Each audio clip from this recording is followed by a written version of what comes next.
ನಮ್ಮ ಕರ್ತನಾದ ಯೇಸು ಕ್ರಿಸ್ತನ ನಾಮದಲ್ಲಿ ಈ ದಿನದಲ್ಲಿ ನಾನು ನಿಮ್ಮೆಲ್ಲರನ್ನು ವಂದಿಸುವನಾಗಿದ್ದೇನೆ. ಯೇಸು ಕ್ರಿಸ್ತನೇ ಸತ್ಯ ದೇವರು, ನಿತ್ಯ ಚೌಂಬ್ಯಹೋನ. ಇದನ್ನದೇ 20ನೇ ವಾಕ್ಯ, ಕ್ರಿಸ್ತನೇ ನಿರಂತರ ಸ್ತುತಿ ಹೊಂದತಕ್ಕ ದೇವರು. ಆಮೇಲೆ ರೋಮ 9:5 ಸ್ಪಷ್ಟವಾಗಿರ್ತದೆ. ಕಳೆದ ಸಂಚಿಕೆಯಲ್ಲಿ 2 ಸಾಕ್ಷಿಗಳು ಅವರು ಯಾರಾಗಿದ್ದಾರೆ ಎಂಬುದನ್ನು ನಾವು ವಾಕ್ಯ ಭಾಗದಲ್ಲಿ ಧ್ಯಾನಿಸಿದ್ದೇವೆ. ಆ 2 ಸಾಕ್ಷಿಗಳಂತ ಹೇಳಿದ್ರೆ ಅದು ಇಬ್ಬರು ಅಂತೇಳಿ ಅಲ್ಲ.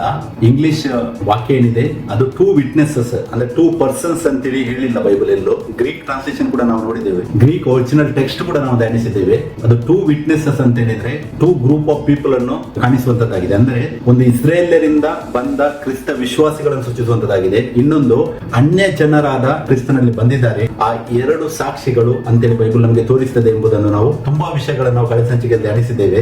ಅದರದ್ದೇ ಕಂಟಿನ್ಯೂಯೇಷನ್ ಆಗಿ ಇವತ್ತು ನಾವು ಪ್ರಕಟಣೆ 11:4 ವಾಕ್ಯ ಧ್ಯಾನಿಸುವ. ಪ್ರಕಟಣೆ 11:4 ಇವತ್ತು ಒಂದೇ ವಾಕ್ಯ ನಮಗೆ ಧ್ಯಾನಿಸಬಹುದು. ಇದರಲ್ಲಿ ಕೂಡ ತುಂಬಾ ವಿಷಯಗಳು ಅಡಕವಾಗಿವೆ. ಇದನ್ನು ನಾವು ಒಂದೊಂದು ವರ್ಡ್ ತೆಗೆದುಕೊಂಡು ಬೈಬಲ್ ವಾಕ್ಯದಿಂದ ನಾವು ಧ್ಯಾನಿಸುವ. ವಾಕ್ಯವು ಈ ತರ ಇರ್ತದೆ: ಭೂಲೋಕದ ಒಡೆಯನ ಮುಂದೆ ನಿಂತಿರುವ 2 ಎಣ್ಣೆಯ ಮರಗಳು, 2 ದೀಪಸ್ತಂಭಗಳು ಇವರೇ. ಇಂಗ್ಲಿಷ್ ಅಲ್ಲಿ ಹೇಳುವುದಾದ್ರೆ, these are the 2 olive trees and the 2 lamp stands standing before the God of the earth ಅಂತ ಹೇಳ್ತದೆ. ಇಲ್ಲಿ ಕನ್ನಡ ಟ್ರಾನ್ಸ್ಲೇಷನ್ ಅಲ್ಲಿ 2 ಎಣ್ಣೆಯ ಮರಗಳು, 2 ದೀಪಸ್ತಂಭಗಳು, ಬಟ್ ಇಂಗ್ಲಿಷ್ ಅಲ್ಲಿ ಆಲಿವ್ ಟ್ರೀಸ್ ಅಂತ ಹೇಳಿ ಕೊಟ್ಟಿದ್ದಾರೆ. ಎಣ್ಣೆ ಮರ ಅಂತ ಹೇಳಿದ್ರೆ ಆಲಿವ್ ಟ್ರೀಸ್ ಅಂತ ಹೇಳಿ ಹೇಳಿದ್ದಾರೆ. ಆ ಆಲಿವ್ ಟ್ರೀಸ್ ಏನಾಗಿದೆ ಎಂಬುದನ್ನು ಧ್ಯಾನಿಸುವ. ಸೊ ಇವತ್ತು ಇಲ್ಲಿ ದೇವರ ವಾಕ್ಯದಲ್ಲಿ ಧ್ಯಾನ ಮಾಡಲು ನಮಗೆ ಮೇನ್ ಪಾಯಿಂಟ್, ಈ ವಾಕ್ಯದಲ್ಲಿ 3 ಪಾಯಿಂಟ್ ಗಳಿವೆ ನೋಡಿ, ನಾನು ಇಲ್ಲಿ ಹೈಲೈಟ್ ಮಾಡಿದ್ದೇನೆ. ಒಂದು, ಭೂಲೋಕದ ಒಡೆಯ ಅಂದ್ರೆ ಯಾರು? The God. ಇಂಗ್ಲಿಷ್ ಅಲ್ಲಿ ಗಾಡ್ ಅಂತ ಹೇಳ್ಕೊಟ್ಟಿದೆ. The God of the earth ಯಾರಾಗಿದ್ದಾನೆ ನಾವು ನೋಡುವ. ಸೆಕೆಂಡ್ ಪಾಯಿಂಟ್, 2 ಎಣ್ಣೆಯ ಮರಗಳು ಅಂದ್ರೆ ಅರ್ಥವೇನು? 2 ಆಲಿವ್ ಟ್ರೀಸ್ ಅಂತೇಳಿ ಇಂಗ್ಲಿಷ್ ಅಲ್ಲಿ ಇದೆ, ಇದರ ಅರ್ಥ ಏನಂತ ಹೇಳಿ ಧ್ಯಾನಿಸುವ. ಮತ್ತೆ 3ನೇ ಪಾಯಿಂಟ್, 2 ದೀಪಸ್ತಂಭಗಳು ಅಂದ್ರೆ ಇದರ ಅರ್ಥವೇನು? ಅಂದ್ರೆ 2 ಲ್ಯಾಂಪ್ ಸ್ಟ್ಯಾಂಡ್ಸ್ ಅಂತೇಳಿ ಇಂಗ್ಲಿಷ್ ಅಲ್ಲಿ ಇದೆ. ಕೆಲವೊಂದು ಟ್ರಾನ್ಸ್ಲೇಷನ್ ಅಲ್ಲಿ 2 ಕ್ಯಾಂಡಲ್ ಸ್ಟಿಕ್ಸ್ ಅಂತ ಇದೆ. ಕ್ಯಾಂಡಲ್ ಸ್ಟಿಕ್ಸ್, ಲ್ಯಾಂಪ್ ಸ್ಟ್ಯಾಂಡ್ ಏನಿದೆ ಅದು ರೈಟ್ ಟ್ರಾನ್ಸ್ಲೇಷನ್ ಆಗಿದೆ. ಸೊ 2 ದೀಪಸ್ತಂಭಗಳು ಎಂದರೆ ಏನೆಂಬುದನ್ನು ನಾವು ಇವತ್ತು ವಾಕ್ಯದಲ್ಲಿ ಧ್ಯಾನಿಸುವ. ಸೊ ಇದರಲ್ಲಿ ಮೊದಲನೇ ಪಾಯಿಂಟ್, ಭೂಲೋಕದ ಒಡೆಯ ಯಾರು? The God of the earth ಅಂತೇಳಿ ಇಲ್ಲಿ ಈ ವಾಕ್ಯದಲ್ಲಿ ಯಾರನ್ನು ಸೂಚಿಸಲಾಗಿದೆ ಎಂಬುದನ್ನು ನಾವು ಧ್ಯಾನಿಸುವ. ಇಲ್ಲಿ ಭೂಲೋಕದ ಒಡೆಯ ಅಂತ ಕನ್ನಡ ಪದ ಬಳಸಲಾಗಿದೆ. ಇಂಗ್ಲಿಷ್ ಪದ ನೋಡುವುದಾದರೆ ಗಾಡ್ ಅಂದ್ರೆ G ಕ್ಯಾಪಿಟಲ್ ಲೆಟರ್ ಬಳಸಲಾಗಿದೆ. ಇದರಿಂದ ಇದು ಸೃಷ್ಟಿಕರ್ತ ದೇವರಾದ ಯೇಸು ಕ್ರಿಸ್ತನನ್ನು ಸೂಚಿಸಿದ ವಾಕ್ಯವಾಗಿದೆ. ಇದು ಸೃಷ್ಟಿಕರ್ತನಾದ ದೇವರನ್ನು ಸೂಚಿಸಿದೆ. ಯಾಕಂತ ಹೇಳಿದ್ರೆ G ಏನಿದೆ ಇಂಗ್ಲಿಷ್ ಅಲ್ಲಿ ಅದು ಕ್ಯಾಪಿಟಲ್ ಲೆಟರ್ ಯೂಸ್ ಮಾಡಲಾಗಿದೆ. ಸೊ ಇದು ಯೇಸು ಕ್ರಿಸ್ತನ ಅಂತೇಳಿ ಸ್ಪಷ್ಟ ಇದೆ. ಒಂದು ವೇಳೆ ಇದನ್ನು ಪ್ರಪಂಚದ ದೇವರು ಅಥವಾ ಸೈತಾನ ಮುಂದೆ ಅಂತೇಳಿ ತೆಗೆದುಕೊಂಡು ಹೋದ್ರೆ ಇದು ತಪ್ಪಾಗ್ತದೆ. ಯಾಕೆಂತ ಹೇಳಿದ್ರೆ ಈ ವಾಕ್ಯದಲ್ಲಿ ಗಾಡ್ಗೆ G ಏನಿದೆ ಅದು ಕ್ಯಾಪಿಟಲ್ ಲೆಟರ್ ಯೂಸ್ ಮಾಡಿದ್ರಿಂದ ಇದು ಓನ್ಲಿ ಸೃಷ್ಟಿಕರ್ತನಾದ ದೇವರಾದ ಯೇಸು ಕ್ರಿಸ್ತನನ್ನು ಸೂಚಿಸಿದೆ ಎಂಬುದನ್ನು ನಾವು ಅರಿಯಬೇಕು. ನೋಡಿ, ಬೈಬಲ್ ಅಲ್ಲಿ ನಾರ್ಮಲಿ ಇಂಗ್ಲಿಷ್ ಟೆಕ್ಸ್ಟ್ ಏನಿದೆ ಅದು ಸ್ಮಾಲ್ ಲೆಟರ್ G, ಈ ಪದ G ಏನುಂಟು ಸ್ಮಾಲ್ ಲೆಟರ್ G, ಅದು ದೇವಿ ದೇವತೆಗಳಿಗೆ ಗಾಡ್ ಆಗಿ ಬಳಸಲಾಗಿದ್ದನ್ನು ನಾವು ಅರಿಬಹುದು. ಯಾಕಂದ್ರೆ ಎಲ್ಲೆಲ್ಲ ಸ್ಮಾಲ್ ಲೆಟರ್ G ಯೂಸ್ ಆಗಿದೆ ಅದು ದೇವಿ ದೇವತೆಗಳನ್ನು ಸೂಚಿಸುವಂತದ್ದಾಗಿದೆ, ಅದು ಸೃಷ್ಟಿಕರ್ತನಾದ ದೇವರು ಅಲ್ಲ. ಬಟ್ ಒರಿಜಿನಲ್ ಬೈಬಲ್ ನಾವೇನು ಗ್ರೀಕ್ ಟೆಕ್ಸ್ಟ್ ಇದನ್ನು ತೆಗೆದುಕೊಳ್ಳುವುದಾದ್ರೆ ಅಲ್ಲಿ ಯಾವುದೇ ಡಿಫರೆನ್ಸ್ ನಮಗೆ ಸಿಗುವುದಿಲ್ಲ. ಯಾಕೆಂತ ಹೇಳಿದ್ರೆ ಗ್ರೀಕ್ ಭಾಷೆಯಲ್ಲಿ ಕ್ಯಾಪಿಟಲ್ ಲೆಟರ್ ಅಥವಾ ಸ್ಮಾಲ್ ಲೆಟರ್ ಅಂತ ಇಲ್ಲ. ಗ್ರೀಕ್ ವರ್ಡ್ ಏನಿದೆ god, capital letter G god GOD, ಅಥವಾ ಸ್ಮಾಲ್ ಲೆಟರ್ G ಗಾಡ್ಗೆ ಥಿಯೋಸ್ ಒಂದೇ ವರ್ಡ್ ಯೂಸ್ ಆಗಿದೆ. ಅದು ಗ್ರೀಕ್ ವರ್ಡ್ ಏನಾಗಿದೆ ಥಿಯೋಸ್ ಅಂತ ಮಾತ್ರ ಬಳಸಲಾಗಿದೆ. But Greek numerical value 2 word ನಾವು ನೋಡುವುದಾದ್ರೆ G2316 ಇದು ಗಾಡ್ ಎನ್ನುವ ಶಬ್ದಕ್ಕೆ G2316 ಇದು ಅದರ ವ್ಯಾಲ್ಯೂ ಅನ್ನು ತೋರಿಸಿದ ಅಂತಾಗಿದೆ. ಸೊ ಇದನ್ನು ಅನ್ವಯಿಸುವಾಗ ಅಥವಾ ನಾವು ಅಪ್ಲೈ ಮಾಡುವಾಗ ಓನ್ಲಿ ಡಿಫರೆನ್ಸ್ ನಮಗೆ ಕಾಣ್ತದೆ. ಯಾಕಂದ್ರೆ ಎಲ್ಲೆಲ್ಲಿ ನಾವು ಅಪ್ಲೈ ಮಾಡ್ತೇವೆ ಅಲ್ಲಿ ನಮಗೆ ಡಿಫರೆನ್ಸ್ ಕಾಣ್ತದೆ. ಯಾಕೆ ಬೈಬಲ್ ಅಲ್ಲಿ ಗಾಡ್ G ಕ್ಯಾಪಿಟಲ್ ಬಂದ್ರೆ ಆಟೋಮೆಟಿಕ್ ಆಗಿ ಅದು ಸೃಷ್ಟಿಕರ್ತನ ದೇವರನ್ನು ಸೂಚಿಸುತ್ತದೆ. ಬಟ್ ಎಲ್ಲೆಲ್ಲಿ ಸ್ಮಾಲ್ ಲೆಟರ್ G ಬರ್ತದೆ ಅದು ಸೃಷ್ಟಿಕರ್ತನ ದೇವರಂತೆ ಸೂಚಿಸ್ತಾ ಇಲ್ಲ, ಅದು ಏನನ್ನು ಸೂಚಿಸುವಂತದ್ದಾಗಿದೆ?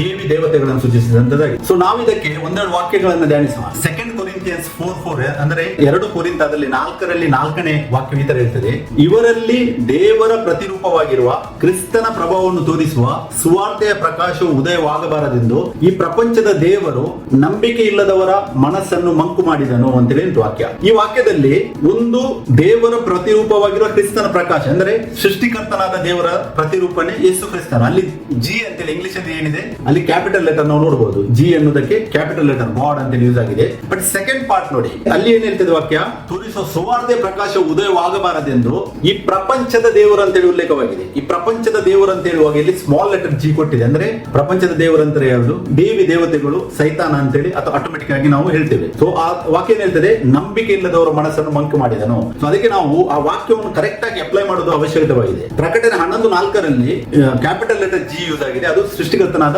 ಯೇಸು ಕ್ರಿಸ್ತನ ಸೂಚಿಸುವಂತದ್ದಾಗಿದೆ. ಸೊ ಇನ್ನೊಂದು ವಾಕ್ಯ ನಾವು ಧ್ಯಾನಿಸುವ ಅಪೊಸ್ತಲಕೃತ್ಯ 14:11 ಕೂಡ ನೋಡಿ, ಪೌಲನು ಮಾಡಿದ್ದನ್ನು ಗುಂಪು ಕೂಡಿದ್ದ ಜನರು ನೋಡಿ ದೇವತೆಗಳು ಮನುಷ್ಯರ ರೂಪದಿಂದ ನಮ್ಮ ಬಳಿಗೆ ಇಳಿದು ಬಂದರು ಎಂದು ಲುಕವೋನ್ಯ ಭಾಷೆಯಲ್ಲಿ ಕೂಗಾಡಿದರು. ಇಲ್ಲಿ ಪೌಲನು ಯಾವಾಗ ಒಂದು ಅಲ್ಲಿ ಹೀಲಿಂಗ್ ಮಾಡ್ತಾನೋ ಆ ಟೈಮಲ್ಲಿ ಅಲ್ಲಿದ್ದ ಜನರೆಲ್ಲರೂ ಏನ್ ಮಾಡ್ತಾರೆ, ಅವರ ಮೇಲೆ ದೇವತೆಗಳು ಇಳಿದು ಬಂದಿದ್ದಾರೆ ಅಂತೇಳಿ ಅವರು ಘೋಷಿಸ್ತಾರೆ. ಇಲ್ಲಿ ವಾಕ್ಯ ಈ ದೇವತೆಗಳಿಗೆ ಸ್ಮಾಲ್ ಲೆಟರ್ ಜಿ ಯೂಸ್ ಆಗಿದೆ ಇಂಗ್ಲಿಷ್ ಅಲ್ಲಿ. ಬಟ್ ಗ್ರೀಕ್ ಅಲ್ಲಿ ನೋಡುವಾಗ ಏನ್ ಡಿಫರೆನ್ಸ್ ಇಲ್ಲ, ಥಿಯೋಸ್ ಅಂತೇಳಿ ಇದೆ, ವ್ಯಾಲ್ಯೂ ಕೂಡ ಸೇಮ್ ಇದೆ. ಬಟ್ ಇದನ್ನ ಅಪ್ಲೈ ಮಾಡುವಾಗ ನಾವು ಅರಿಬೇಕು, ಅಂದ್ರೆ ನಮ್ಗೆ ದೇವರಂತ ಜ್ಞಾನವನ್ನು ಕೊಟ್ಟಿದ್ದಾನೆ, ಯಾರು ದೇವತೆಗಳು ಯಾರು ಸೃಷ್ಟಿಕರ್ತನಾದ ದೇವರು ಅಂತೇಳಿ ಅದನ್ನ ನಾವು ಅರಿಯುವಾಗ ಅದನ್ನ ಫೈಂಡ್ ಔಟ್ ಮಾಡಬೇಕು. ಇನ್ನೊಂದು ವಾಕ್ಯ ಕೂಡ ನಾನು ರೆಕಾರ್ಡ್ ಮಾಡಿದ್ದೆ ನೋಡಿ, ಯೋಹಾನ 10:34 ವಾಕ್ಯ ಈ ತರ ಹೇಳ್ತದೆ, ಅದಕ್ಕೆ ಯೇಸು ನೀವು ದೇವರುಗಳೇ ಎಂದು ನಾನು ಹೇಳಿದೆನು ಎಂಬುದಾಗಿ ನಿಮ್ಮ ಧರ್ಮಶಾಸ್ತ್ರದಲ್ಲಿ ಬರೆದಿದೆ ಅಲ್ಲ, ಶಾಸ್ತ್ರವು ಸುಳ್ಳಾಗಲಾರದಷ್ಟೇ ಅಂತ ವಾಕ್ಯ ಹೇಳುತ್ತದೆ. ಇಲ್ಲಿ ಯೇಸು ಕ್ರಿಸ್ತರು ಹೇಳ್ತಾರೆ ಪರಿಸಯರಿಗೆ, ಅವರು ಯಾವಾಗ ಯೇಸು ಕ್ರಿಸ್ತನಿಗೆ ಕ್ವಶನ್ ಮಾಡ್ತಾರೆ, ನೀನು ಯಾವ ಅಧಿಕಾರದಿಂದ ಮಾಡ್ತೀಯ ಅಂತ ಕೇಳಿದಾಗ ಅಲ್ಲಿ ಯೇಸು ಕ್ರಿಸ್ತರು ಇಲ್ಲಿ ಸೂಚಿಸ್ತಾರೆ, ನೀವು ದೇವರುಗಳೇ ಎಂದು ನಾನು ಹೇಳಿದ್ದೇನೆ ಎಂಬುದಾಗಿ ನಿಮ್ಮ ಧರ್ಮಶಾಸ್ತ್ರದಲ್ಲಿ ಬರೆದಿದೆ ಅಲ್ಲ. ಇಲ್ಲಿ ನೀವು ದೇವರುಗಳೇ ಅಂತೇಳಿ ಏನು ಉಲ್ಲೇಖವಾಗಿದೆ ಅದು ಸ್ಮಾಲ್ ಲೆಟರ್ ಜಿ ಯೂಸ್ ಮಾಡಿದ್ದಾರೆ, ಕ್ಯಾಪಿಟಲ್ ಲೆಟರ್ ಅಲ್ಲ. ಯಾಕಂದ್ರೆ ಫಸ್ಟ್ ಆಫ್ ಆಲ್ ದೇವರು ಆತನು ಒಬ್ಬನೇ, ಆತನೇ ಯೇಸು ಕ್ರಿಸ್ತನ ದೇಹದಲ್ಲಿದ್ದಾನೆ. ಸೆಕೆಂಡ್ ಪಾಯಿಂಟ್, ದೇವರುಗಳೇ ಅಂತೇಳಿ ಇಲ್ಲಿ ಉಲ್ಲೇಖವಾಗಿದೆ. ಯೇಸು ಕ್ರಿಸ್ತರು ಇಲ್ಲಿ ಕೀರ್ತನೆ 82:6 ವಾಕ್ಯವನ್ನು ಕೋಟ್ ಮಾಡ್ತಾ ಇದ್ದಾರೆ. ಸೊ ಅದಕ್ಕೆ ಇದು ಏನು ಮೀನಿಂಗ್ ಅನ್ನು ಕೊಡುವಂತದ್ದಾಗಿದೆ ಅಂತ ಹೇಳಿದರೆ, ಇಲ್ಲಿ ಇಸ್ರೇಲ್ಯರು ಒಂದು ನ್ಯಾಯಾಧೀಶರಾಗಿ ಯೇಸು ಕರ್ತನ ಮೇಲೆ ತೀರ್ಪು ಮಾಡಿದ್ದನ್ನು ಯೇಸು ಖಂಡಿಸಿ ಕೀರ್ತನೆ 82:6 ವಾಕ್ಯ ಅನುಸಾರವಾಗಿ ಮಾತಾಡಿದ್ದನ್ನು ನಮಗೆ ನೋಡಬಹುದು. ಅಂದ್ರೆ ಯೇಸು ಕ್ರಿಸ್ತರು ಇಲ್ಲಿ ಖಂಡಿಸ್ತಾರೆ, ಅವರು ಯೇಸು ಕ್ರಿಸ್ತನ ಮೇಲೆ ತೀರ್ಪು ಮಾಡುವುದನ್ನು. ಸೊ ಈ ವಾಕ್ಯದಲ್ಲಿ ತುಂಬಾ ಡೀಪ್ ಮೀನಿಂಗ್ ಉಂಟು, ನೆಕ್ಸ್ಟ್ ಟೈಮ್ ನಾವು ಇದರಲ್ಲಿ ಧ್ಯಾನಿಸುವ.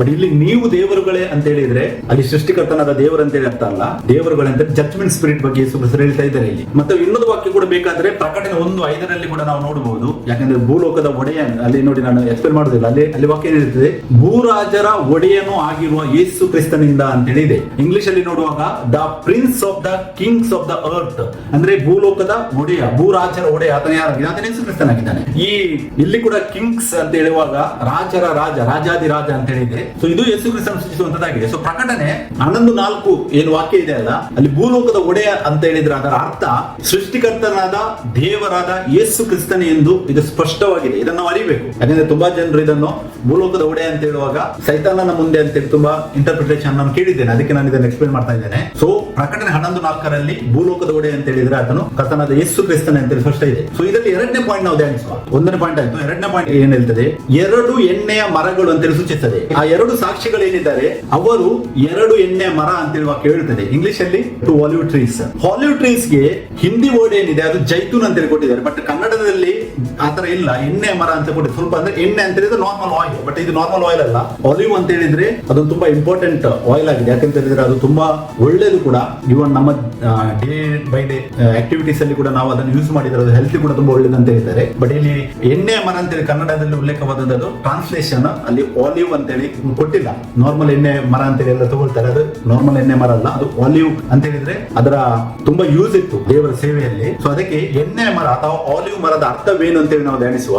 ಸಾಕ್ಷಿಗಳನ್ನು 2 ಆಲಿವ್ ಮರಗಳಿಂದ ಯಾಕೆ ಕರೆಯಲಾಗಿದೆ ಎಂಬುದನ್ನು ಧ್ಯಾನಿಸುವ. ಸೊ ಎಣ್ಣೆಯ ಮರ ಅಥವಾ ಆಲಿವ್ ಟ್ರೀ, ಎಣ್ಣೆ ಮರ ಏನಿದೆ ಅದರ ಅರ್ಥ ಅದು ದೇವರ ಸೇವೆಗಾಗಿ ಅಥವಾ ದೇವರಿಗಾಗಿ ಅಭಿಷೇಕಿಸಲ್ಪಟ್ಟವರು ಅಂತೇಳಿ ಅರ್ಥ. ಅದನ್ನು ಹಳೆ ಒಡಂಬಡಿಕೆಯಲ್ಲಿ ಆಲಿವ್ ಎಣ್ಣೆಯನ್ನು ದೇವರ ಸೇವೆಗಾಗಿ ಅಭಿಷೇಕ ತೈಲವಾಗಿ ಬಳಸಲಾಗುತ್ತಿತ್ತು. ನಾವು ಓಲ್ಡ್ ಟೆಸ್ಟಮೆಂಟ್ ಓದೋದಾದರೆ ಅಲ್ಲಿ ನಮಗೆ ಕಾಣ್ಲಿಕ್ಕೆ ಸಿಗ್ತದೆ. ಸೊ ಅದಕ್ಕೆ ಆಲಿವ್ ಎಣ್ಣೆಯನ್ನು ಹಲವಾರು ಆಧ್ಯಾತ್ಮಿಕ ಅಂದ್ರೆ ಸ್ಪಿರಿಚುವಲ್ ಅಥವಾ ಧಾರ್ಮಿಕ ಅಂದ್ರೆ ಸೆರೆಮೋನಿಯಲ್ ಮತ್ತು ಪ್ರಾಯೋಗಿಕ ಉದ್ದೇಶಗಳಿಗಾಗಿ ಅಂದ್ರೆ ಪ್ರಾಕ್ಟಿಕಲ್ ಪರ್ಪಸ್ ಗಾಗಿ ಬಳಸಲಾಗುತ್ತಿತ್ತು. ಆಲಿವ್ ಟ್ರೀ ಇದು ದೇವರ ಸೇವೆಗಾಗಿ ಯೂಸ್ ಮಾಡ್ತಾ ಇದ್ರು. ಅದರಲ್ಲಿ ಸ್ಪಿರಿಚುವಲ್ ಸಂಗತಿ ಕೂಡ ಅಡಕವಾಗಿದೆ, ಸೆರೆಮೋನಿಯಲ್ ಅಂದ್ರೆ ಧಾರ್ಮಿಕ ಕಾರ್ಯಗಳಿಗಾಗಿ ಮತ್ತೆ ಪ್ರಾಕ್ಟಿಕಲ್ ಪರ್ಪಸ್ ಗಾಗಿ ಅಂದ್ರೆ ಪ್ರಾಯೋಗಿಕ ಉದ್ದೇಶಗಳಿಗೆ ಕೂಡ ಬಳಸಲಾಗುತ್ತಿತ್ತು. ನಾನು ಒಂದು ಇಲ್ಲಿ 3 ಎಕ್ಸಾಂಪಲ್ ಕೊಟ್ಟಿದ್ದೇನೆ. ಇದು ತುಂಬಾ ಯೂಸೇಜ್ ಉಂಟು ದೇವರ ಸೇವೆಯಲ್ಲಿ. ಬಟ್ ನಾನು ಮೇನ್ ಆಗಿ 3 ಪಾಯಿಂಟ್ಸ್ ಅಲ್ಲಿ ತೋರಿಸಿದೆ ನೋಡಿ. ಹಳೆ ಒಡಂಬಡಿಕೆಯಲ್ಲಿ ಯಾಜಕರ, ರಾಜರ ಮತ್ತು ಪ್ರವಾದಿಗಳ ಅಭಿಷೇಕಕ್ಕಾಗಿ ಈ ಎಣ್ಣೆಯನ್ನು ಬಳಸಲಾಗ್ತಾ ಇತ್ತು. ನಾವು ವಿಮೋಚನ ಕಂಡ 29:7 ವಾಕ್ಯ ಓದುವುದಾದರೆ ಅಲ್ಲಿ ವಾಕ್ಯದಲ್ಲಿ ಮೋಶೆಗೆ ದೇವರು ಹೇಳ್ತಾರೆ ಒಡಂಬಡಿಕೆಯಲ್ಲಿ ಆರೋನನನ್ನು ಮತ್ತು ಅವರ ಮಕ್ಕಳನ್ನು ಯಾಜಕ ಸೇವೆಗಾಗಿ ಅಭಿಷೇಕಿಸುವುದಕ್ಕಾಗಿ ವಾಕ್ಯ ಇದೆ ನೋಡಿ, ಅವನ ತಲೆಗೆ ಮೇಲೆ ಮುಂಡಾಸವನ್ನು ಹಾಕಿಸಿ ಮುಂಡಾಸದ ಮೇಲೆ ಪವಿತ್ರ ಪಟ್ಟವನ್ನು ಕಟ್ಟಿಸಿ ಅಭಿಷೇಕ ತೈಲವನ್ನು ಅವನ ತಲೆಯ ಮೇಲೆ ಅಭ್ಯಂಜನ ಮಾಡಿ ಅವನನ್ನು ಅಭಿಷೇಕಿಸಬೇಕು. ಅಂದ್ರೆ ಆಲಿವ್ ಆಯಿಲ್ ಆ ಅಭಿಷೇಕಕ್ಕಾಗಿ ಇಲ್ಲಿ ಯಾರ ಅಭಿಷೇಕ? ಯಾಜಕರ ಅಭಿಷೇಕ. ಮತ್ತೆ ಇನ್ನೊಂದು ವಾಕ್ಯ 1 ಸಮುವೇಲ 16:13 ನಾವು ಧ್ಯಾನಿಸುವುದಾದರೆ ಅಲ್ಲಿ ರಾಜರ ಅಭಿಷೇಕವನ್ನು ನಾವು ನೋಡಬಹುದು. ಅದು ಯಾರು? ದಾವೀದನ ಅಭಿಷೇಕದಲ್ಲಿ ಸಮುವೇಲನ ಎಣ್ಣೆಯ ಕೊಂಬನ್ನು ತೆಗೆದುಕೊಂಡು ಅವನನ್ನು ಅವನ ಸಹೋದರರ ಮಧ್ಯದಲ್ಲಿ ಅಭಿಷೇಕಿಸಿದನು.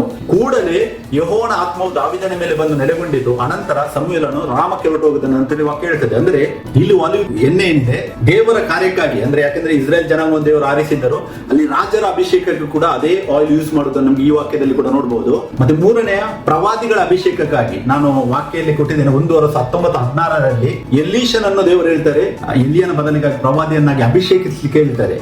ಮೊದಲನೇ ಪಾಯಿಂಟ್ ನಾನು ಎಕ್ಸ್ಪ್ಲೇನ್ ಮಾಡಿದೆ. ಸೆಕೆಂಡ್ ಪಾಯಿಂಟ್ ಅದು ದೇವದರ್ಶನದ ಗುಡಾರ, ಆಜ್ಞಾಶಾಸನಗಳ ಮಂಜೂಷ, ಮೇಜಿನ ಉಪಕರಣಗಳ ಪರಿಶುದ್ಧತೆಗೆ ಕೂಡ ಈ ಆಲಿವ್ ಟ್ರೀಸ್ ಯೂಸ್ ಆಗ್ತಾ ಇತ್ತು. ಅಂದ್ರೆ ದೇವರ ಪಾತ್ರೆಗಳು ಏನಿದೆ, ದೇವರ ಏನು ಓಲ್ಡ್ ಟೆಸ್ಟ್ಮೆಂಟ್ ಅಲ್ಲಿ ದೇವರ ಸೇವೆಗಾಗಿ ಏನೆಲ್ಲ ಪಾತ್ರೆಗಳು, ಮಂಜೂಷ, ಗುಡಾರ, ಅದನ್ನೆಲ್ಲ ಕೂಡ ಅಭಿಷೇಕಿಸುವುದಕ್ಕೆ, ಅದನ್ನು ಕೂಡ ಕ್ಲೀನ್ಲೆಸ್ ಮಾಡೋದಕ್ಕೂ ಕೂಡ ಯೂಸ್ ಆಗ್ತಾ ಇತ್ತು. ನೀವು ವಿಮೋಚನ ಕಂಡ 30ನೇ ಅಧ್ಯಾಯ 25-29 ವಾಕ್ಯವನ್ನು ಓದೋದಾದ್ರೆ ಅಲ್ಲಿ ಉಲ್ಲೇಖ ಉಂಟು. ನಾನು ಇದನ್ನು ವಿವರಣೆ ನೀಡುವುದಿಲ್ಲ, ಬಟ್ ಅಲ್ಲಿ ವಾಕ್ಯ ಉಂಟು, ನೀವು ಧ್ಯಾನಿಸಬಹುದು. ವಿಮೋಚನ ಖಂಡದಲ್ಲಿ 30ನೇ ಅಧ್ಯಾಯದಲ್ಲಿ 25-29 ವಾಕ್ಯ ತನಕ ಅಲ್ಲಿ ಯೂಸ್ ಮಾಡ್ತಾ ಇದ್ರು. ಸೊ ಮತ್ತೆ ಮೂರನೇ ಪಾಯಿಂಟ್ ನಾನು ಆಡ್ ಮಾಡಿದೆ ನೋಡಿ, ದೀಪವು ಯಾವಾಗಲೂ ಉರಿಯುವಂತೆ ದೀಪಗಳಿಗೆ ಇಂಧನವಾಗಿ ಬಳಸಲಾಗುತ್ತಿತ್ತು. ಪರಿಶುದ್ಧ ಜಾಗದಲ್ಲಿ ಹಳೆ ಒಡಂಬಡಿಕೆಯಲ್ಲಿ ಒಂದು ದೀಪ ಅದು ಯಾವಾಗಲೂ ಉರಿಯುವುದಕ್ಕೂ ಕೂಡ ಅದಕ್ಕೂ ಆಲಿವ್ ಎಣ್ಣೆನ ಅವರು ಉಪಯೋಗಿಸ್ತಾ ಇದ್ರು. ವಾಕ್ಯ ಬೇಕಾದ್ರೆ ವಿಮೋಚನ ಖಂಡ 27-20 ಧ್ಯಾನಿಸಬಹುದು. ಸೊ ಅದಕ್ಕೆ ಹಳೆ ಒಡಂಬಡಿಕೆಯಲ್ಲಿ ಆಲಿವ್ ಎಣ್ಣೆ ಏನಿದೆ ಅದು ದೇವರ ಸೇವೆಗಾಗಿ ಅಭಿಷೇಕ ತೈಲವಾಗಿ ಉಪಯೋಗಿಸ್ತಾ ಇದ್ದರು. ಸೊ ಅದಕ್ಕೆ ಪ್ರಕಟಣೆ 11:4 ವಾಕ್ಯ ಪ್ರಕಾರ ನಾವು ಧ್ಯಾನಿಸುವುದಾದ್ರೆ ವಾಕ್ಯ ಏನ್ ಹೇಳ್ತದೆ? ಎಣ್ಣೆಯ ಮರಗಳು ಅಥವಾ ಆಲಿವ್ ಟ್ರೀಸ್ ಅಂತೇಳಿ ಸಭೆಯನ್ನು ಗುರುತಿಸಲಾಗಿದೆ. ಅಂದ್ರೆ ಇದರ ಅರ್ಥ ಏನಂತ ಹೇಳಿದ್ರೆ, ನಾವು ಅಭಿಷಿಕ್ತರಾಗಿದ್ದೇವೆ ಅಥವಾ ನಾವು ಅಭಿಷೇಕಿಸಲ್ಪಟ್ಟವರಾಗಿದ್ದೇವೆ ಅಂತ ವಾಕ್ಯ ಹೇಳ್ತದೆ. ನಾವು ಅಪೊಸ್ತಲಗಳು 2ನೇ ಅಧ್ಯಾಯ ಅದರ 16-18 ವಾಕ್ಯ ಓದುವಾಗ ಅಲ್ಲಿ ಯೋವೇಲನ ಮುಖಾಂತರ, ಯೋವೇಲ 2:28 ದೇವರನ್ನು ಪ್ರವಾದನೆ ನುಡಿದಿದ್ದರು. ಅಲ್ಲಿ ಪೇತ್ರನು ಕೋಟ್ ಮಾಡಿ ಹೇಳ್ತಾನೆ ಆತ್ಮನ ಅಭಿಷೇಕವನ್ನು ಹೊಂದುವುದರ ಬಗ್ಗೆ. ಇದು ಯಾವಾಗ ಆಗೋದು? ನಾವು ನಮ್ಮ ಪಾಪಗಳಿಗೆ ಪಶ್ಚಾತ್ತಾಪ ಪಟ್ಟು ದೇವರ ಕಡೆಗೆ ತಿರುಗಿಕೊಂಡು ಕರ್ತನಾದ ಯೇಸು ಕ್ರಿಸ್ತನ ಯಾವ ದೀಕ್ಷಾಸ್ನಾನವನ್ನು ನಾವು ತೆಗೆದುಕೊಳ್ಳುತ್ತೇವೆ, ಆ ಟೈಮಲ್ಲಿ ನಮಗೆ ಪವಿತ್ರಾತ್ಮ ದಾನ, ಅಂದ್ರೆ ನಮಗೆ ದೇವರ ಅಭಿಷೇಕವು ಸ್ಪಿರಿಚುವಲ್ ಅನಾಯಿಂಟಿಂಗ್ ಸಿಗ್ತದೆ. ಬಟ್ ಇದನ್ನು ದೇವರು ಕಂಪೇರ್ ಮಾಡುವಾಗ ಹೊಸ ಒಡಂಬಡಿಕೆಯಲ್ಲಿ ದೇವರು ಆ ಆಲಿವ್ ಟ್ರೀಗೆ ಕಂಪೇರ್ ಮಾಡಿದ್ದಾನೆ. ಅಂದ್ರೆ ಹೊಸ ಒಡಂಬಡಿಕೆಯಲ್ಲಿ ನಿಜವಾದ ಕ್ರಿಸ್ತನ ಸಭೆ, ಅಂದರೆ ಕರ್ತನಾದ ಯೇಸುವಿನ ಶಿಷ್ಯಂದಿರು ದೇವರ ಆತ್ಮನಿಂದ ಅಭಿಷೇಕಿಸಲ್ಪಟ್ಟವರಾಗಿದ್ದಾರೆ. ಇದು ಮೋಶೆ ಅಥವಾ ಎಲಿಯ ಬಗ್ಗೆ ಅಲ್ಲ, ನಮ್ಮ ಬಗ್ಗೆ ಹೇಳ್ತಿರುವುದನ್ನು ನಾವು ಸರಿಯಾಗಿ ಗಮನಿಸಬೇಕು. ಮೋಶೆ ಮತ್ತು ಎಲಿಯಾ ಇಸ್ರೇಲ್ ನಲ್ಲಿ ಇದ್ದವರು. ಅವರು ಅಲ್ಲಿ ಅವರಿಗೆ 2 ಆಲಿವ್ ಟ್ರೀ ಅಂತ ಹೇಳುವುದಿಲ್ಲ, ಯಾಕಂದ್ರೆ 2 ಆಲಿವ್ ಟ್ರೀ ಅಂತ ಹೇಳಿದ್ರೆ ಅಲ್ಲಿ ತುಂಬಾ ಪ್ರವಾದಿಗಳು ಬಂದಿದ್ದಾರೆ. ಹಾಗಾದ್ರೆ ಅವರೆಲ್ಲರೂ ಕೂಡ ಆಲಿವ್ ಟ್ರೀ ಆಗಿದ್ರು. ಹಳ ಒಡಂಬಡಿಕೆಯಲ್ಲಿ ಒಬ್ಬ ಇಂಡಿವಿಜುವಲ್ ಪರ್ಸನ್ ಪ್ರಾಫಿಟ್ ಆಗಿದ್ದ. ಹೊಸ ಒಡಂಬಡಿಕೆಯಲ್ಲಿ ದೇವರು ಸಭೆಯನ್ನು ಇಟ್ಟಿದ್ದಾನೆ. ಸಭೆಯನ್ನಾಗಿ ಅಂತ ಹೇಳಿದರೆ ಕ್ರಿಸ್ತನ ಸಭೆಯಲ್ಲಿ ನಿಜವಾದ ಅನುಯಾಯಿಗಳು ಯಾರಿದ್ದಾರೆ ಅವರೆಲ್ಲರಿಗೂ ದೇವರನ್ನು ಇವತ್ತು ರೆಪ್ರೆಸೆಂಟ್ ಮಾಡುವವರಾಗಿದ್ದಾರೆ. ಸೊ ಅದಕ್ಕೆ ಇದು ಸಭೆಗೆ ಅಂತೇಳಿ ಸ್ಪಷ್ಟ ಇದೆ. ಎಣ್ಣೆ ಮರ ಅಂತೇಳಿ ಸೂಚಿಸಿದ್ದು ಯಾಕಂತ ಹೇಳಿದರೆ ಒಬ್ಬ ಇಂಡಿವಿಜುವಲ್ ಪರ್ಸನ್ ಅಲ್ಲ. ಮರ ಅಂತ ಹೇಳುವಾಗ ಮರಕ್ಕೆ ನೋಡಿ ಅದಕ್ಕೆ ಬೇಸ್ ಉಂಟು, ಅಂದ್ರೆ ಅದಕ್ಕೆ ಬೇರುಗಳುಂಟು, ಅದಕ್ಕೆ ಸ್ಟೆಮ್ ಉಂಟು, ಅಂದ್ರೆ ಬಾಡಿ ಉಂಟು, ಅದಕ್ಕೆ ಕೊಂಬೆಗಳು ಇವೆ. ನಾನು ಇಲ್ಲಿ ಫೋಟೋ ತೋರಿಸಿದ್ದೇನೆ. ಅದರಲ್ಲಿ ಮತ್ತೆ ಎಲೆಗಳುಂಟು. ಇದೆಲ್ಲ ಒಟ್ಟಾಗಿ ಸೇರಿ ಮರ ಅಂತೇಳಿ ಬರ್ತದೆ. ಅದೇ ಕ್ರಿಸ್ತನ ದೇಹ. ನಾವು ಕ್ರಿಸ್ತನ ದೇಹದ ಅಂಗಗಳಾಗಿದ್ದೇವೆ ಅಂತೇಳಿ ಪೌಲನು ತುಂಬಾ ಜಾಗದಲ್ಲಿ ಎಕ್ಸ್ಪ್ಲೇನ್ ಮಾಡ್ತಾನೆ. ಆ ಕ್ರಿಸ್ತನ ದೇಹದ ಅಂಗಗಳಾಗಿ ನಾವು ಒಂದು ಸಭೆ ಆಗ್ತೇವೆ. ಬಟ್ ಹಳೆ ಒಡಂಬಡಿಕೆಯಲ್ಲಿ ದೇವರು ಆರಿಸಿದ ಜನಾಂಗ, ಅಂದ್ರೆ ಇಸ್ರೇಲ್ ಜನಾಂಗವನ್ನು ದೇವರು ಗ್ರೀನ್ ಆಲಿವ್ ಟ್ರೀಸ್ ಅಂತೇಳಿ ಕರೆದಿದ್ದಾರೆ. ನಾವು ವಾಕ್ಯ ಗಮನಿಸುವ ಆ ಜನಾಂಗಕ್ಕೇನೆ ದೇವರು olive tree, green olive tree ಅಂತ ಹೇಳಿದ್ದಾರೆ. ನಾವು ಯೆರೆಮೀಯ 11:16 ವಾಕ್ಯವನ್ನು ನಾವು ಧ್ಯಾನಿಸೋದ್ರಲ್ಲಿ ವಾಕ್ಯ ಹೇಳ್ತೇವೆ ನೋಡಿ, ಯೆಹೋವನು ನಿನಗೆ ಸುಂದರ ಫಲದಿಂದ ಅಂದವಾದ ಹಚ್ಚನೆಯ ಒಲಿಯುವ ಮರವೆಂದು ಹೆಸರಿಟ್ಟಿದ್ದನು. ಆ ಮರಕ್ಕೆ ಬೆಂಕಿ ಇಕ್ಕಿ ಬಲು ದಗದಗಿಸುವಂತೆ ಮಾಡಿದ್ದಾನೆ, ಅದರ ರೆಂಬೆಗಳು ಮುರಿದು ಹೋಗಿವೆ ಅಂತ ವಾಕ್ಯ ಹೇಳ್ತದೆ. ಇಲ್ಲಿ ಯೆಹೋವನು ನಿನಗೆ ಅಂತ ಹೇಳುವಾಗ ಇಸ್ರೇಲ್ ಜನಾಂಗಕ್ಕೆ, ಒಬ್ಬನಿಗೆ ಅಲ್ಲ.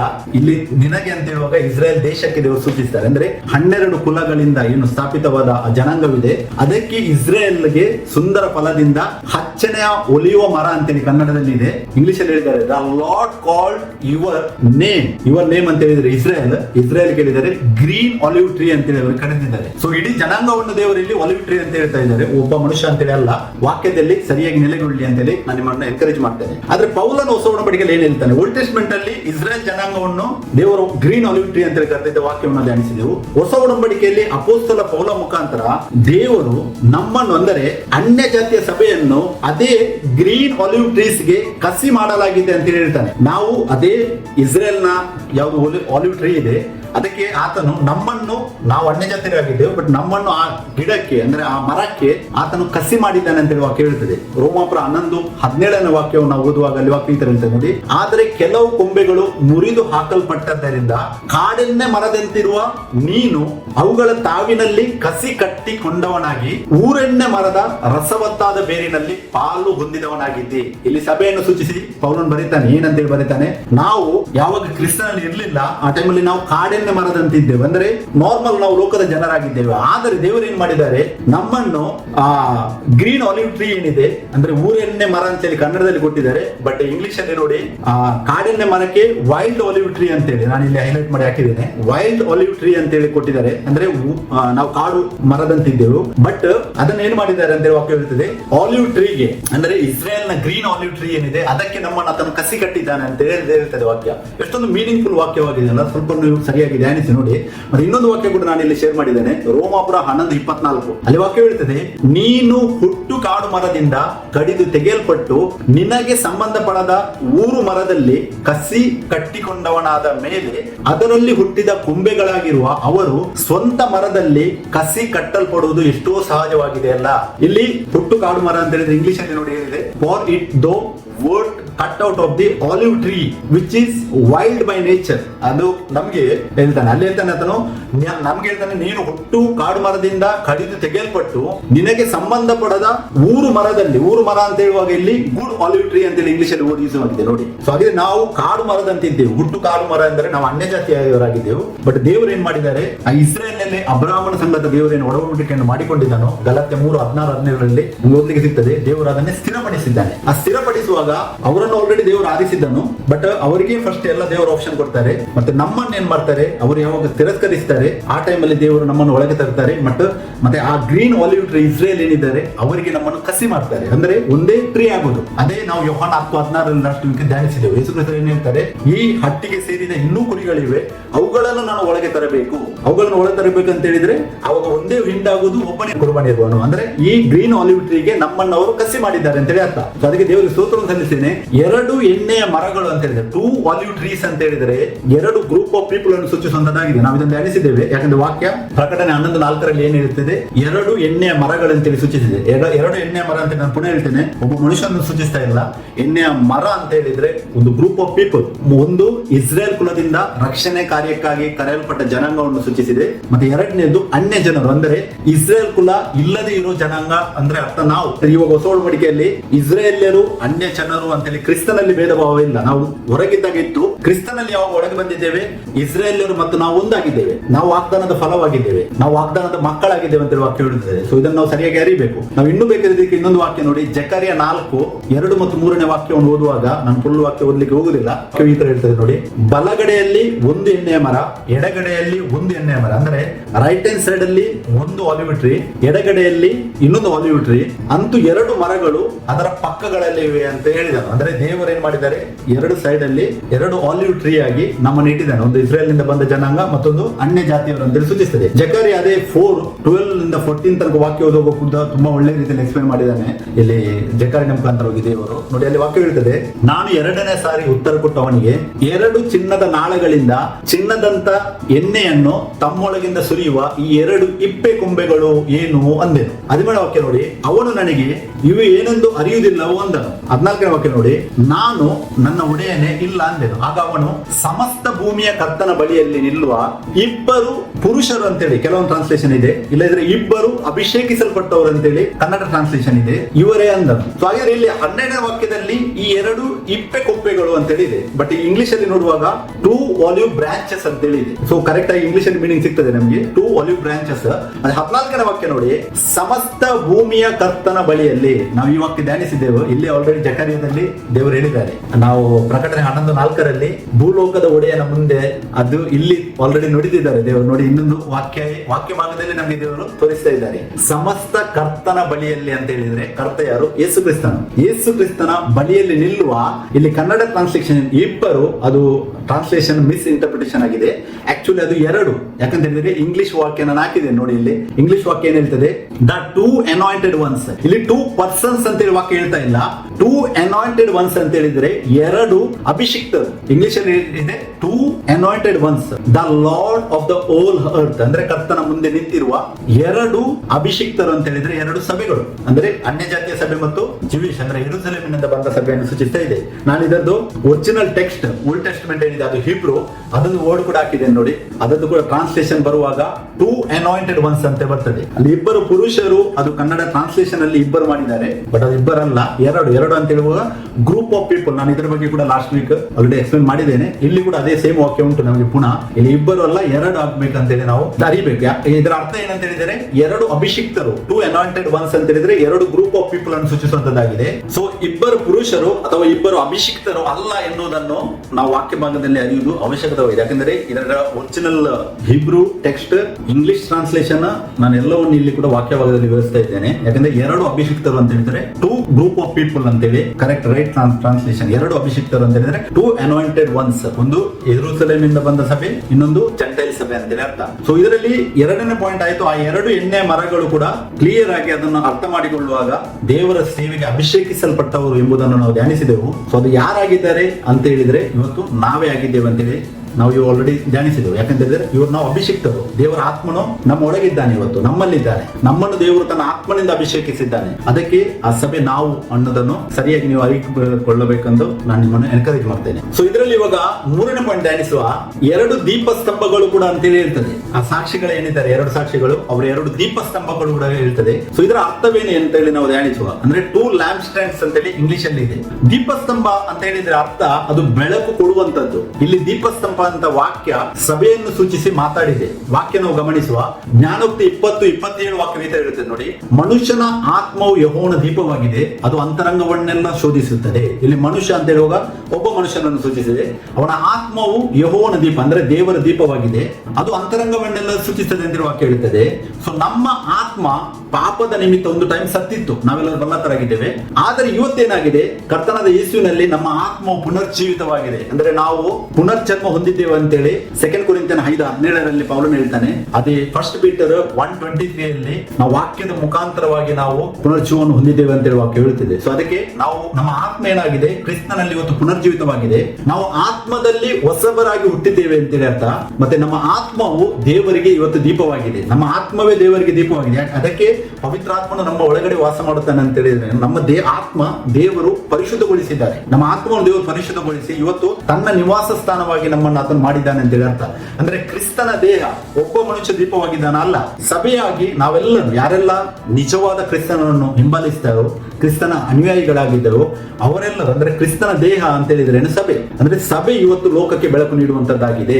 2 ಲ್ಯಾಂಪ್ ಸ್ಟ್ಯಾಂಡ್ ಅಂತ ದೀಪಸ್ತಂಭ ಅಂತ ಹೇಳಿದ್ರೆ ಇವತ್ತು ಸಭೆ ಲೋಕಕ್ಕೆ ಬೆಳಕನ್ನು ನೀಡುವಂತದ್ದು ಯಾರು? ಒಬ್ಬ ಮನುಷ್ಯ ಅಲ್ಲ, ಇಡೀ ಸಭೆ, ಕ್ರಿಸ್ತನ ಸಭೆ, ಕ್ರಿಸ್ತನಲ್ಲಿ ಇರುವವರು ಅಂತೇಳಿ ಅರ್ಥ. ಸೊ ಪ್ರಕಟಣೆ 1:20 ಕೂಡ ನಾವು ವಾಕ್ಯ ಧ್ಯಾನಿಸುವುದಾದರೆ ಅಲ್ಲಿ ವಾಕ್ಯ ಹೇಳ್ತದೆ ನೋಡಿ, ನನ್ನ ಬಲಗೈಯಲ್ಲಿ ನೀನು ಕಂಡ 7 ನಕ್ಷತ್ರಗಳ ಮತ್ತು 7 ಚಿನ್ನದ ದೀಪಸ್ತಂಭಗಳ ಗೂಢಾರ್ಥವನ್ನು ವಿವರಿಸುತ್ತೇನೆ. ಆ ನಕ್ಷತ್ರಗಳು ಅಂದರೆ ಆ 7 ಸಭೆಗಳ ದೂತರು, ಆ 7 ದೀಪಸ್ತಂಭಗಳು ಅಂದರೆ ಆ 7 ಸಭೆಗಳು. ಇಲ್ಲಿ ದೇವರು ಪ್ರಕಟವಾಗಿ ಯೋಹಾನನಿಗೆ ಇಲ್ಲಿ ಬರೆಯುವುದನ್ನು ನಾವು ನೋಡಬಹುದು. ದೀಪಸ್ತಂಭಗಳು ಏನಂತೇಳಿ ಯೋಹಾನನಿಗೆ ತೋರಿಸ್ತಾ ಇದ್ದಾರೆ ದೇವರು. ಅಂದ್ರೆ 7 ಸಭೆಗಳು. 7 ಸಭೆ ಅಂತ ಹೇಳಿದ್ರೆ 7 ಸಭೆ ಅಲ್ಲ, ಆ ಪ್ಲೇಸಸ್ ಅಲ್ಲಿ ಸ್ಮುರ್ನ, ಎಫೆಸ, ತುವತೈರ, ಸಾರ್ದಿಸಿ, ಪೆರ್ಗಮ ಮತ್ತೆ ಫಿಲದೆಲ್ಫಿಯಾ ಈ ಎಲ್ಲ 7 ಜಾಗಗಳಲ್ಲಿ ವಿಧ ವಿಧವಾಗಿ ದೇವರನ್ನು ಅವರು ಹಿಂಬಾಲಿಸ್ತಾ ಇದ್ದಾರೆ, ಯೇಸು ಕ್ರಿಸ್ತನನ್ನು. ಅಂದ್ರೆ ತಮ್ಮ ಆಚರಣೆಗಳಿಂದ ತಮಗೆ ಬೇಕಾದ ರೀತಿಯಲ್ಲಿ ತುಂಬಾ ಕಡೆಯಲ್ಲಿ ಅವರು ವಿವರಿಸ್ತಾರೆ.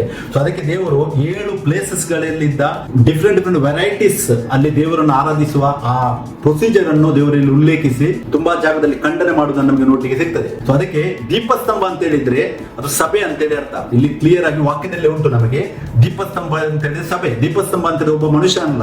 ನಾವು ಅದೇ ಧ್ಯಾನಿಸಿದ್ದೇವೆ. 2 ಸಭೆಗಳು ಪ್ರಕಟಣೆ 11:3 ನಾವು ನೋಡಿದೆವು 2 ಸಾಕ್ಷಿಗಳು, ಅದು 2 ದೀಪಸ್ತಂಭಗಳಂತೆ 11:4 ಹೇಳ್ತದೆ.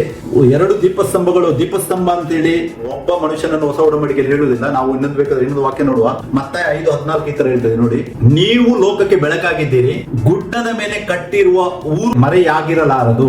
ನೀವು ಅಂತ ಹೇಳುವಾಗ ಇಲ್ಲಿ ಯೇಸು ಕ್ರಿಸ್ತರು ನಮ್ಮನ್ನು ಒಬ್ಬನನ್ನು ಸೂಚಿಸ್ತಾ ಇಲ್ಲ, ಯಾರೆಲ್ಲ ಕ್ರಿಸ್ತನಲ್ಲಿದ್ದಾರೆ ಅವರೆಲ್ಲರನ್ನು ಸೂಚಿಸಿ ದೇವರು ಹೇಳ್ತಾ ಇದ್ದಾರೆ, ನಾವು ಇವತ್ತು ಲೋಕಕ್ಕೆ ಬೆಳಕಾಗಿದ್ದೇವೆ. ಒಬ್ಬ ಮನುಷ್ಯ ಅಲ್ಲ, ಯಾರೆಲ್ಲ ಕ್ರಿಸ್ತನಲ್ಲಿದ್ದಾರೆ. ಯಾಕಂದ್ರೆ ನಮ್ಮ ಆತ್ಮವನ್ನು ದೇವರು ಪುನರ್ಜೀವಿತ ಮಾಡಿದ್ದಾರೆ, ನಮ್ಮ ಆತ್ಮವನ್ನು ನೂತನ ಸೃಷ್ಟಿಯನ್ನಾಗಿ ಮಾಡಿದ್ದಾರೆ. ಸೊ ಅದಕ್ಕೆ ನಾವೆಲ್ಲರೂ ಇವತ್ತು ಲೋಕಕ್ಕೆ ಬೆಳಕಾಗಿದ್ದೇವೆ. ಗುಡ್ಡದ ಮೇಲೆ ಕಟ್ಟಿರುವ ಊರು ಮರೆಯಾಗಿರಲಾರದು. ಅಂದರೆ ಊರು ಅಂತ ಹೇಳುವಾಗ ಒಬ್ಬ ಮನುಷ್ಯನಿಂದ ಊರು ಕಟ್ಟಲಿಕ್ಕೆ ಆಗುದಿಲ್ಲ. ನಮ್ಗೆ ಗೊತ್ತು, ಗುಡ್ಡದ ಮೇಲೆ ಅಂತ ಹೇಳಿದ್ರೆ ಎತ್ತರದ ಜಾಗದಲ್ಲಿ ಅಂತ ಹೇಳಿ ವಾಕ್ಯ ಸೂಚಿಸ್ತಾ ಇದೆ. ಊರು ಅಂತ ಹೇಳುವಾಗ ಗ್ರೂಪ್ ಆಫ್ ಪೀಪಲ್. ಸೊ ಮತ್ತೆ 5:14 ಕೂಡ ನೋಡಿ, ನಾವು as A group of people, ಕ್ರಿಸ್ತನ ಸಭೆಯಾಗಿ ನಾವು ಈ ಲೋಕಕ್ಕೆ ಬೆಳಕಾಗಿದ್ದೇವೆ. ಅಂದ್ರೆ ಪ್ರವಾದಿ, ಲೋಕಕ್ಕೆ ಪ್ರವಾದಿ ಯಾರು? ಸಭೆ ಬೆಳಕಾಗಿದ್ದೇವೆ. ಮತ್ತೆ ಗುಡ್ಡದ ಮೇಲೆ ಕಟ್ಟಿರುವ ಊರು ಅಂತ ಹೇಳಿದ್ರೆ ಎತ್ತರದಲ್ಲಿಟ್ಟ ಒಂದು ಊರಿಗೆ ಕಂಪೇರ್ ಮಾಡಿದ್ದಾರೆ ದೇವರು ಸಭೆಯನ್ನು. ಎತ್ತರ ಸ್ಥಾನದಲ್ಲಿ ಇಟ್ಟಿದ್ದ ಊರು ಅಂದ್ರೆ ದೇವರ ನಾವು ದೀಪ ಅಂತೇಳಿ ಅರ್ಥ. ಸೊ ಮನೆಯಾಗಿಲ್ಲ ವಾಕ್ಯ ಹೇಳ್ತದೆ. ಮತ್ತೆ ಫಿಲಿಪ್ 2:16 ಕೂಡ ವಾಕ್ಯ ಇದರ ಹೇಳ್ತದೆ ನೋಡಿ, ಇವರೊಳಗೆ ನೀವು ಸರ್ವರಿಗೂ ಜೀವದಾಯಕ ವಾಕ್ಯವನ್ನು ತೋರಿಸಿ ಕೊಡುವವರಾಗಿದ್ದು ಲೋಕದೊಳಗೆ ಹೊಳೆಯುವ ಜ್ಯೋತಿರ್ಮಂಡಲಗಳಂತೆ ಕಾಣಿಸುವವರಾಗಿದ್ದೀರಲ್ಲ. ಇಲ್ಲಿ ಪೌಲನು ನೀವು ಅಂತ ಹೇಳ್ತಾರೆ. ನೀವು ಅಂತ ಹೇಳುವಾಗ ಕ್ರಿಸ್ತನಲ್ಲಿದ್ದ ಎಲ್ಲರೂ ಸರ್ವರಿಗೂ ಜೀವದಾಯಕ ವಾಕ್ಯವನ್ನು ತೋರಿಸಿಕೊಡುವವರಾಗಿದ್ದಾರೆ. ಅಂದ್ರೆ ನಾವೆಲ್ಲರೂ ಏನು ಮಾಡಿದ್ದೇವೆ ಇವಾಗ? ದೇವರ ವಾಕ್ಯವನ್ನು ನಾವು ತೋರಿಸಿಕೊಡುವವರಾಗಿದ್ದು ಲೋಕದೊಳಗೆ ಹೊಳೆಯುವ, ಲೋಕ ಅಂತ ಹೇಳಿದ್ರೆ ಎಲ್ಲಾ ಕೆಟ್ಟದನ ಎಲ್ಲಾ ವಿಷಯಗಳಿಂದ ತುಂಬಿದ ಈ ಲೋಕದಲ್ಲಿ ಹೊಳೆಯುವ ಜ್ಯೋತಿರ್ಮಂಡಲ ಅಂತೇಳಿ ಸಭೆಗೆ ಸೂಚಿಸ್ತಾ ಇದ್ದಾನೆ ಇಲ್ಲಿ ಪೌಲನು. ಒಬ್ಬ ಮನುಷ್ಯನಿಗೆಲ್ಲ ಸಭೆಯನ್ನು ಸೂಚಿಸಿ ಇಲ್ಲಿ ವಾಕ್ಯವನ್ನು ಬರೆದಿದ್ದಾನೆ ಫಿಲಿಪ್ಪಿ 2:16. ಮತ್ತೆ ಎಫೆಸ 5:8 ಕೂಡ ನೋಡಿ ವಾಕ್ಯವಿತರ ಹೇಳುತ್ತದೆ, ನೀವು ಹಿಂದಿನ ಕಾಲದಲ್ಲಿ ಕತ್ತಲೆಯಾಗಿದ್ದೀರಿ, ಆದ್ರೆ ಈಗ ನೀವು ಕ್ರಿಸ್ತನಲ್ಲಿದ್ದು ಬೆಳಕಾಗಿದ್ದೀರಿ. ಇಲ್ಲಿ ಕೂಡ ನೀವು ಅಂತೇಳಿ ಹೇಳ್ತಾನೆ. ಅದನ್ನು ಸಭೆಗೆ ಬರೀತಾ ಇದ್ದಾನೆ. ಸಭೆಯು ಬೆಳಕಾಗಿದೆ ಇವತ್ತು ಅಂತೇಳಿ ಬರೀತಾ ಇದ್ದಾನೆ. ಸಭೆ ಅಂತ ಹೇಳಿದ್ರೆ ಯಾವುದು ಬಿಲ್ಡಿಂಗ್ ಅಲ್ಲ, ಅಥವಾ ಯಾವುದೇ ಟೈಟಲ್ ಹೊಂದಿದಂತ ಡಿನೋಮಿನೇಷನ್ ಅಲ್ಲ. ಸಭೆ ಅಂತ ಹೇಳಿದ್ರೆ ಕ್ರಿಸ್ತನ ದೇಹ. ಆ ಕ್ರಿಸ್ತನ ದೇಹಕ್ಕೆ ಯಾವುದೇ ಹೆಸರಿಲ್ಲ. ಕ್ರಿಸ್ತನ ದೇಹಕ್ಕೆ ಯಾರು ಹೆಸರು ಕೊಡ್ಲಿಕ್ಕೂ ಆಗುದಿಲ್ಲ. ಯಾರೆಲ್ಲ ಕೊಟ್ಟಿದ್ದಾರೆ ಅವರು ದೇವ ದೂಷಣೆ ಮಾಡಿದ್ದಾರೆ. ಸೊ ಇದನ್ನು ಅರಿವು ತುಂಬಾ ಅವಶ್ಯಕತೆ. ಸೊ ನಾವು ಇವತ್ತು ಬೆಳಕಾಗಿದೆ ಅಂತ ವಾಕ್ಯ ಹೇಳ್ತದೆ. ಸೊ ಅದಕ್ಕೆ 2 ದೀಪಸ್ತಂಭಗಳು ಅಂದ್ರೆ 2 ಲ್ಯಾಂಪ್ ಸ್ಟ್ಯಾಂಡ್ಸ್ ಅಂದರೆ 2, ಇಲ್ಲಿ ಕೂಡ 2 ಗ್ರೂಪ್ ಆಫ್ ಪೀಪಲ್ ಅನ್ನು ಸೂಚಿಸ್ತಾ ಇದೆ ವಾಕ್ಯ. ನಾವು ಪ್ರಕಟಣೆ 11:4 ನೋಡಿದೆವು. 2 ದೀಪಸ್ತಂಭಗಳು ಇವರೇ ಅಂತೇಳಿ ಯೇಸು ಕ್ರಿಸ್ತರು ಹೇಳಿದ್ದಾರೆ. 2 ದೀಪಸ್ತಂಭಗಳು ಅಂತ ಹೇಳಿದ್ರೆ ಇಸ್ರೇಲ್ ಕುಲದಿಂದ ರಕ್ಷಣೆ ಕಾರ್ಯಕ್ಕಾಗಿ ಕರೆಯಲ್ಪಟ್ಟ ಜನಾಂಗ, ಮತ್ತೆ ಎರಡನೇದು ಅನ್ಯ ಜನರು ಅಂದ್ರೆ ಇಸ್ರೇಲ್ ಕುಲ ಅಲ್ಲದೆ ಇರೋ ಜನಾಂಗ ಅಂದ್ರೆ ಅರ್ಥ ನಾವು. ಸೊ 2 ಗ್ರೂಪ್ ಆಫ್ ಪೀಪಲ್ ಅನ್ನು ಇಲ್ಲಿ ದೇವರು ಯೋಹಾನ 10:16 ವಾಕ್ಯದ ಪ್ರಕಾರ ನಾವು ಧ್ಯಾನಿಸಿದೆವು.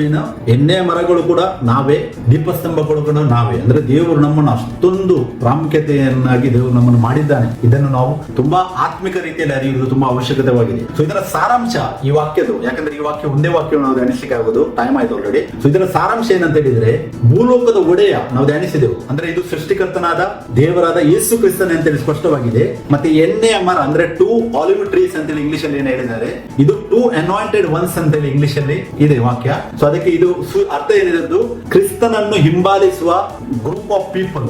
ಒಂದು ಇಸ್ರೇಲ್ ನಿಂದ ಬಂದ ಗ್ರೂಪ್, ಒಂದು ಅನ್ಯ ಜಾತಿಯ ಗ್ರೂಪ್ ಅಂತೇಳಿ, ಜೆಂಟೈಲ್ಸ್, ಒಂದು ಜೆಂಟೈಲ್ಸ್, ಒಂದು ಜೂಯಿಶ್ ಗ್ರೂಪ್ ಅಂತ ಹೇಳಿ ಸ್ಪಷ್ಟ ಇದೆ.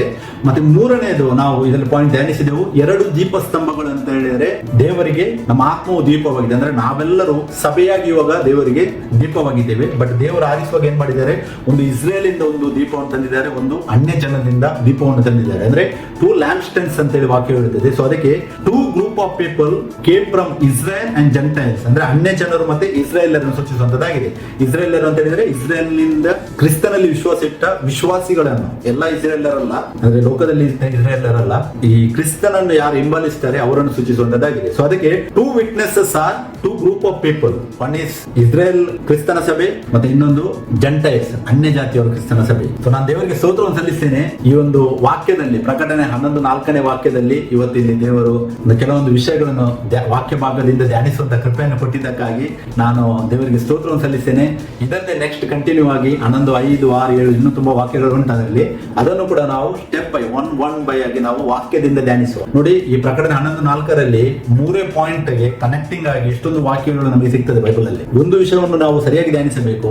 ಯಾವುದೇ ವಿಷಯವಾಗಲಿ ಬೈಬಲ್ ಅಲ್ಲಿ ಒಂದು ವಾಕ್ಯದಲ್ಲಿ ದೇವರು ಪ್ರವಾದನ ವಾಕ್ಯ ನುಡಿದಿದ್ದರೆ ಅದಕ್ಕೆ ಕನೆಕ್ಟೆಡ್ ಆಗಿ ಇಡೀ ಬೈಬಲ್ ಅಲ್ಲಿ ತುಂಬಾ ಕಡೆಗಳಲ್ಲಿ ಅದೇ ತರ ಉಲ್ಲೇಖವಿದ್ದ ವಾಕ್ಯವಿದೆ. ಸೊ ಅದಕ್ಕೆ ನಾವು ಒಂದು ಕಡೆಯಲ್ಲಿ ಬರೆದಿದ್ದನ್ನು ಇನ್ನೊಂದು ಕಡೆ ಕನೆಕ್ಟ್ ಮಾಡಿ ಜೋಡಿಸುವಾಗ ದೇವರು ನಮಗೆ ಅದರ ಅರ್ಥವನ್ನು ಪ್ರಕಟಿಸ್ತಾನೆ. ಯಾವಾಗಲೂ ನಾವು ಧ್ಯಾನಿಸಬೇಕು, ವಾಕ್ಯವು ವಾಕ್ಯಕ್ಕೆ ಸಪೋರ್ಟ್ ಆಗಿ ನಿಲ್ತದೆ. ಯಾವಾಗಲೂ ವಾಕ್ಯವು ಕಾಂಟ್ರಡಿಕ್ಟ್ ತರುವುದಿಲ್ಲ. ಅಂದ್ರೆ ಒಂದು ಕಡೆಯಲ್ಲಿ ವಾಕ್ಯ ಒಂದು ಉಲ್ಲೇಖವಾದರೆ ಅದು ಕರೆಕ್ಟ್ ಆಗಿ ಅದರ ಮೀನಿಂಗ್ ಕೊಡುವಂತದ್ದಾಗಿದೆ. ಮತ್ತೆ ಹೊಸ ಒಡಂಬಡಿಕೆ ಹಳೆ ಒಡಂಬಡಿಕೆ ದೇವರ ಆ ಒಂದು ಕಾನ್ಸೆಪ್ಟ್ ಏನಿದೆ ಅದನ್ನು ಅರಿತುಕೊಳ್ಳಬೇಕು. ಯಾಕೆಂದ್ರೆ ದೇವರೊಬ್ಬನೇ. ಹಳೆ ಒಡಂಬಡಿಕೆಯಲ್ಲಿದ್ದ ದೇವರೇ ಹೊಸ ಒಡಂಬಡಿಕೆಯಲ್ಲಿ ಕೂಡ ಆತನೇ. ಆದರೆ ಹಳೆ ಒಡಂಬಡಿಕೆಯಲ್ಲಿ ಆತನು ಆತ್ಮಸ್ವರೂಪನಾಗಿದ್ದನು, ಹೊಸ ಒಡಂಬಡಿಕೆಯಲ್ಲಿ ಆತನು ದೇಹ ಧರಿಸಿ ಇವಾಗ ಕೂಡ ಆತನು ಮನುಷ್ಯ ಕುಮಾರನಾಗಿಯೂ ಪವಿತ್ರಾತ್ಮನಾಗಿಯೂ ಕೂಡ ಇದ್ದಾನೆ ದೇವರು. ಯಾಕೆಂತ ಹೇಳಿದರೆ ಪವಿತ್ರ ಆತ್ಮದಲ್ಲಿ ಆತನು ನಮ್ಮ ಜೊತೆ ಇದ್ದಾನೆ, ನಮ್ಮೊಳಗಿದ್ದಾನೆ. ಬಟ್ ಸೆಕೆಂಡ್ ಕಮಿಂಗ್ ಅಲ್ಲಿ ಬರುವಾಗ ಆತನು ಮನುಷ್ಯ ಕುಮಾರನಾಗಿ ಬರ್ತಾನೆ. ಬೈಬಲ್ ನಮಗೆ ಸ್ಪಷ್ಟ ತೋರಿಸಿದೆ. ಮತ್ತೆ 16:27 ಓದುವುದು ನಾವು, ಮತ್ತೆ 25:31 ಓದಬಹುದು. ಮತ್ತೆ 1 ಥೆಸಲೋನಿಕ 4:16 ಇನ್ನೂ ತುಂಬಾ ವಾಕ್ಯಗಳು ಉಂಟು ಬೈಬಲ್ ಅಲ್ಲಿ. ಎರಡನೇ ಬರೋಣದಲ್ಲಿ ಬರುವಾಗ ಆತನು ಮನುಷ್ಯ ಕುಮಾರನಾಗಿ ಬರ್ತಾನೆ. ಅದ್ರ ಸೇಮ್ ಟೈಮ್ ಆತನೇ ಏನಾಗಿದ್ದಾನೆ, ಆತ್ಮದಲ್ಲಿ ಪವಿತ್ರಾತ್ಮನಾಗಿದ್ದಾನೆ ಆತನು. ಸೊ ಇದು ಗೂಢಾರ್ಥ, ದೇವರನ್ನು ಅರಿಯುವಂತದ್ದು. ಯಾಕಂದ್ರೆ ನಾವು ಇವತ್ತು ದೇವರನ್ನು ಸೆಕೆಂಡ್ ಕಮಿಂಗ್ ಅಲ್ಲಿ ನೋಡ್ಲಿಕ್ಕೆ ಯಾಕೆ ಆಗ್ತದೆ, ನಮ್ಗೆ ಯಾರು ದೇವರನ್ನು ನೋಡ್ಲಿಕ್ಕೆ ಆಗುದಿಲ್ಲ. ಆತ್ಮಸ್ವರೂಪನ ದೇವರನ್ನು ಯಾರು ನೋಡ್ಲಿಕ್ಕೆ ಆಗುದಿಲ್ಲ. ಸೆಕೆಂಡ್ ಕಮಿಂಗ್ ಅಲ್ಲಿ ಆತನು ಮನುಷ್ಯ ಕುಮಾರನಾಗಿ ಪ್ರಕಟವಾಗುವುದರಿಂದ ನಾವು ಈ ಕಣ್ಣುಗಳಲ್ಲಿ, ಅಂದ್ರೆ ನಮ್ಮ ಕೂಡ ಮಹಿಮಾ ಶರೀರದಲ್ಲಿ ಯಾರೆಲ್ಲ ಕ್ರಿಸ್ತನಲ್ಲಿ ಒಂದಾಗ್ತಾರೆ ಅವರು ದೇವರನ್ನು ಕಾಣಲಿಕ್ಕೆ ಆಗ್ತದೆ. ನಾವು 1 ತಿಮೋಥೆ 3:16 ಓದುವಾಗ ಅಲ್ಲಿ ವಾಕ್ಯ ಹೇಳ್ತದೆ, ಯಾವಾಗ ದೇವರು ಶರೀರದಲ್ಲಿ ಪ್ರತ್ಯಕ್ಷನಾದನು ಆವಾಗ ಆತನು ದೇವದೂತರಿಗೂ ಕಾಣಿಸಲ್ಪಟ್ಟನು ಅಂತೇಳಿ ವಾಕ್ಯ ಹೇಳ್ತದೆ. ಅಂದ್ರೆ ಇದರ ಅರ್ಥ ದೇವದೂತರು ಕೂಡ ದೇವರನ್ನು ನೋಡಿರ್ಲಿಲ್ಲ. ಕೆಲವರು ಹೇಳ್ತಾರೆ ಯೋಬದಲ್ಲಿ ಇಲ್ಲ ನೋಡ್ಲಿಲ್ಲ. ಯಾಕಂದ್ರೆ ಅಲ್ಲಿ ದೇವರು ಆ ಸೈತಾನನಿಗೆ ಕೇಳ್ತಾರೆ, ನೀನು ಎಲ್ಲಿಂದ ಬಂದೆ ಅಂತೇಳಿ. ಸೈತಾನಿಗೆ ಗೊತ್ತಿಲ್ಲ ದೇವರು ಎಲ್ಲಿದ್ದಾರೆ ಅಂತ, ಅವನಿಗೆ ನೋಡ್ಲಿಕ್ಕೆ ಆಗುದಿಲ್ಲ. ಸೊ ಈ ವಾಕ್ಯಗಳನ್ನು ನಾವು ಸರಿಯಾಗಿ ಅರಿತುಕೊಳ್ಳೋದು ಅವಶ್ಯಕವಾಗಿದೆ.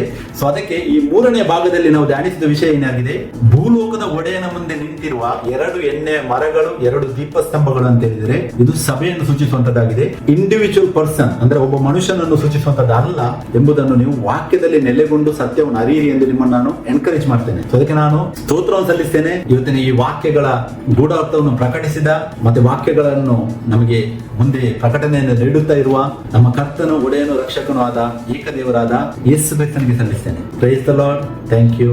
ಆಮೆನ್.